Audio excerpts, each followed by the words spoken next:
Di ulang tahunnya yang kelima, hadiah yang ia minta kepada orang tuanya adalah supaya ia dapat menerima komuni suci itu. Nah, setelah hidup 2 tahun dalam biara, ada suatu kejadian mengejutkan terjadi guys dalam diri Imelda. Tiba-tiba, sakristan tersebut kaget guys karena ada sebuah hosti keluar dari tabernakel dan melayang ke atas kepala Imelda. Dan ternyata hari itu tanggal 12 Mei 1333 adalah hari di mana ia menerima komuni pertama dan terakhirnya guys. Dan jasadnya hingga hari ini masih utuh guys. Hosti yang kita terima saat perayaan Ekaristi itu bukan sekedar simbol, lambang, atau sekedar roti biasa, melainkan benar-benar tubuh Kristus guys. Halo teman-teman semua, welcome back to Rock Riwayat Orang Kudus edisi 12 Mei.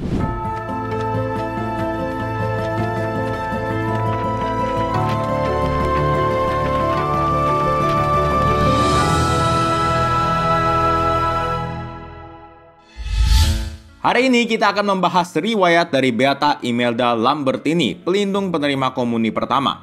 Sebelum kita mulai, silakan share dulu video ini supaya semakin banyak orang dapat hidup kudus lewat teladan para santa-santa. Oke, tanpa berlama-lama lagi, mari kita mulai! Cerita berawal tahun 1321 di Bologna, Italia.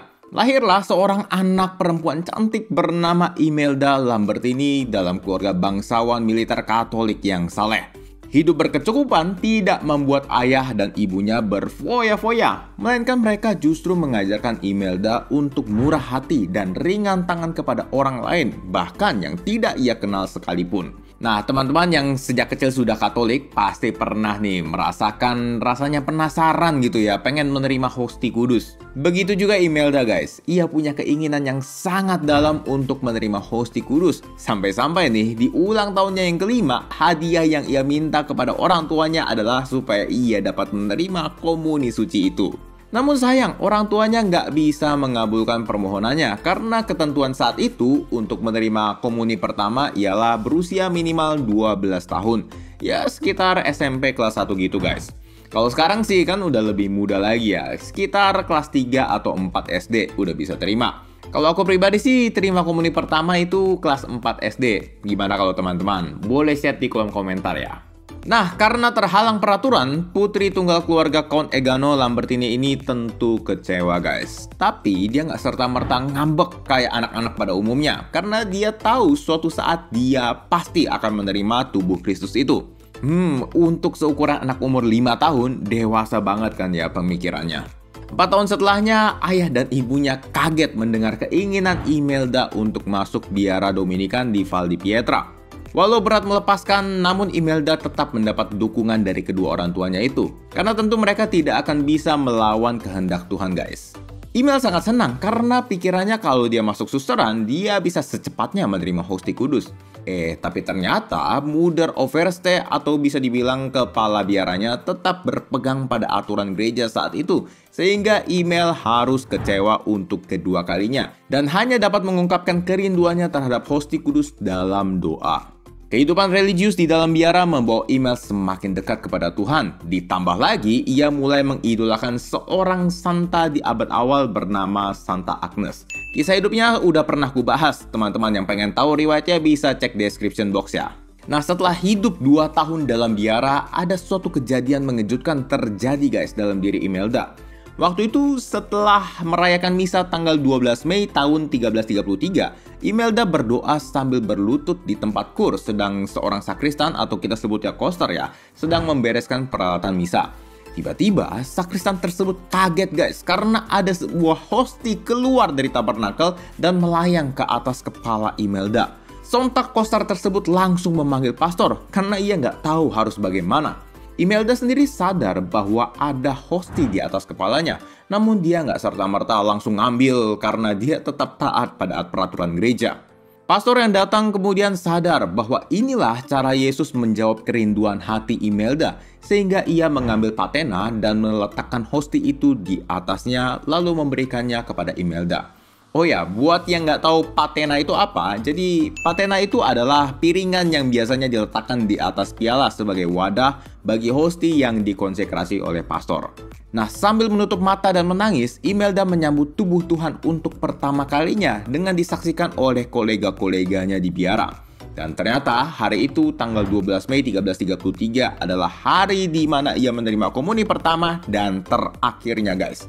Ia meninggal dunia dalam posisi berdoa dan kemudian dimakamkan di gereja Santo Sigimundo di Bologna. Dan jasadnya hingga hari ini masih utuh guys. Ia kemudian dibeatifikasi oleh Paus Leo ke-12 tahun 1826 dan dinyatakan sebagai pelindung bagi mereka yang ingin menerima komuni pertama. Teman-teman, keren kan ya kisah hidupnya? Dari kisah tersebut sebenarnya kita bisa semakin sadar kalau hosti yang kita terima saat perayaan Ekaristi itu bukan sekedar simbol, lambang, atau sekedar roti biasa, melainkan benar-benar tubuh Kristus guys. Kalau itu hanyalah hosti atau roti biasa, hosti itu nggak akan bisa melayang sendiri. Tapi emang bisa melayang ya? Mana bukti konkretnya deh? Kalau ada fotonya gue percaya. Kalau soal foto sih agak sulit ya, karena zaman dulu teknologi masih belum secanggih sekarang. Tapi mengenai pembuktian, coba deh buktikan ada nggak perang salib. Ada foto pas perangnya nggak? Nggak ada kan? Adanya cuma lukisan-lukisan. Nggak ada foto itu bukan berarti suatu kisah itu nggak benar.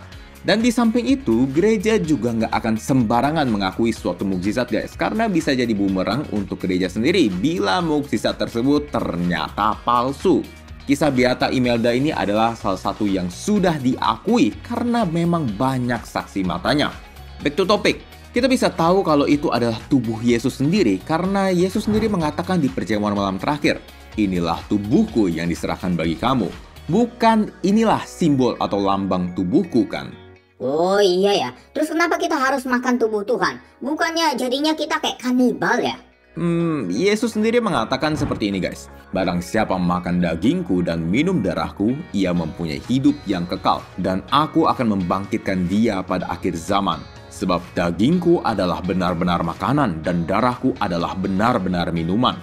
Barang siapa makan dagingku dan minum darahku, ia tinggal di dalam aku dan aku di dalam dia. Jadi kita makan hosti itu supaya kita bersatu dengan Tuhan guys. Dengan kita bersatu dengan Tuhan, tentu kita mempunyai hidup yang kekal di surga. Itu tujuan utamanya.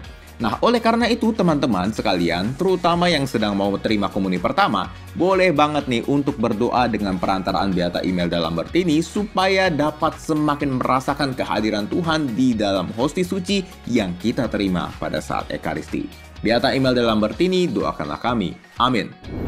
Oke guys, begitulah kisah hidup dari Beata Imelda Lambertini. Kalau teman-teman merasa video ini bermanfaat, teman-teman boleh like, subscribe, dan share untuk mendukung pengembangan channel ini. Terima kasih sudah menonton dan sampai jumpa di Rock edisi selanjutnya. Sayonara!